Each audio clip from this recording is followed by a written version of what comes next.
ಕಾರ್ಕಳ ಗ್ರಾಮೀಣ ಪೊಲೀಸ್ ಠಾಣಾ ವ್ಯಾಪ್ತಿಯಲ್ಲಿ ತಾಯಿಲ್ಲದೆ ತಬ್ಬಲಿಯಾದ ಅಸಹಾಯಕ ತಂದೆಯೊಂದಿಗಿದ್ದ 4 ಮಕ್ಕಳ ರಕ್ಷಣೆ ಹಾಗೂ ಪುನರ್ವಸತಿ ನೀಡಿದ ಜಿಲ್ಲಾ ಮಕ್ಕಳ ರಕ್ಷಣಾ ಘಟಕ ನಿಟ್ಟೆ ಪಂಚಾಯತ್ ಪರಿಸರದಲ್ಲಿ ಅಸಹಾಯಕ ಪರಿಸ್ಥಿತಿಯಲ್ಲಿ ಮಕ್ಕಳ ತಂದೆ ಹಾಗೂ 3 ಗಂಡು ಮಕ್ಕಳು 1 ಹೆಣ್ಣು ಮಗು ಸೇರಿ 4 ಮಕ್ಕಳನ್ನು ರಕ್ಷಿಸಬೇಕೆಂದು ಜಿಲ್ಲಾ ಮಕ್ಕಳ ರಕ್ಷಣಾ ಘಟಕಕ್ಕೆ ಕಾರ್ಕಳದ ಸಮಾಜ ಸೇವಕಿ ರಮಿತಾ ಶೈಲೇಂದ್ರ ಅವರು ಕರೆ ಮಾಡಿರುತ್ತಾರೆ.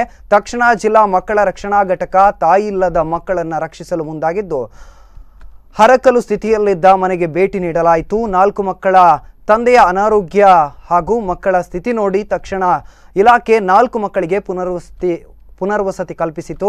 ಕಾರ್ಯಾಚರಣೆಯಲ್ಲಿ ಜಿಲ್ಲಾ ಮಕ್ಕಳ ರಕ್ಷಣಾ ಘಟಕದ ಜಿಲ್ಲಾ ಮಕ್ಕಳ ರಕ್ಷಣಾಧಿಕಾರಿ ಕುಮಾರ್ ನಾಯ್ಕ್, ಕಾನೂನು ಪರಿವೀಕ್ಷಣಾಧಿಕಾರಿ ಪ್ರಭಾಕರ ಆಚಾರ್, ರಕ್ಷಣಾಧಿಕಾರಿ ಮಹೇಶ್ ದೇವಾಡಿಗ, ಕಾರ್ಕಳ ಶಿಶು ಅಭಿವೃದ್ಧಿ ಅಧಿಕಾರಿ ಉಮೇಶ್ ಕಾರ್ಕಳ ಗ್ರಾಮ ಪಂಚಾಯತ್ ಕಾರ್ಕಳ ಗ್ರಾಮಾಂತರ ಪೊಲೀಸ್ ಠಾಣಾ ಉಪನಿರೀಕ್ಷಕ Tejaswi T, head constable Satish Naik, Nitte ಗ್ರಾಮ ಪಂಚಾಯತ್ ಅಧ್ಯಕ್ಷರಾದ ಸತೀಶ್, ಸದಸ್ಯರುಗಳಾದ ಪ್ರವೀಣ್ ಕೋಟ್ಯಾನ್ ಮುಂತಾದವರು ಉಪಸ್ಥಿತರಿದ್ದರು.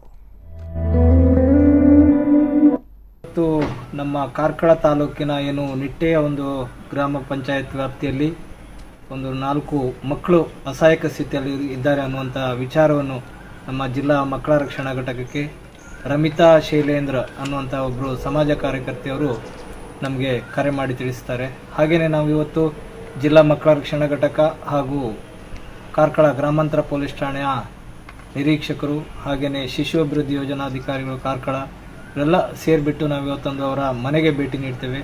ಮನೆಗೆ ಭೇಟಿ ನೀಡಿದಂಥ ಸಂದರ್ಭದಲ್ಲಿ 4 ಮಕ್ಕಳು ಸಾಧಾರಣ 7 ವರ್ಷ ಪ್ರಾಯದಿಂದ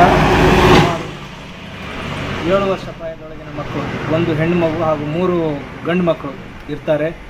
ಇದರಲ್ಲಿ ಇಲ್ಲಿರ್ತಕ್ಕಂಥ ಸಮಸ್ಯೆ ಏನಂತ ಹೇಳಿದರೆ ಈ ಎಲ್ಲ ಮಕ್ಕಳಿಗೆ ತಂದೆ ಮಾತ್ರ ಇದ್ದಾರೆ. ಆ ತಾಯಿ ಸಾಧಾರಣ 2-3 ತಿಂಗಳಿಂದ ಮನೆಯನ್ನು ಗಂಡನನ್ನು ಹಾಗೂ ಮಕ್ಕಳನ್ನೆಲ್ಲ ಬಿಟ್ಟವರು ಮನೆ ಬಿಟ್ಟು ಹೋಗಿರ್ತಾರೆ. ಆದರೆ ಈ ಮಕ್ಕಳನ್ನು ನೋಡಿಕೊಳ್ಳುವಂಥ ಸ್ಥಿತಿಯಲ್ಲಿ ಅವರ ತಂದೆಯೂ ಕೂಡ ಇಲ್ಲ. ಅವರು ಕೂಡ ಅನಾರೋಗ್ಯದಿಂದ ಸ್ವಲ್ಪ ಬಳಲುತ್ತಿದ್ದಾರೆ. ಹಾಗೆ ಮಕ್ಕಳನ್ನು ಪಾಲನೆ ಪೋಷಣೆ ಮಾಡುವಂಥ ಸ್ಥಿತಿಗೆ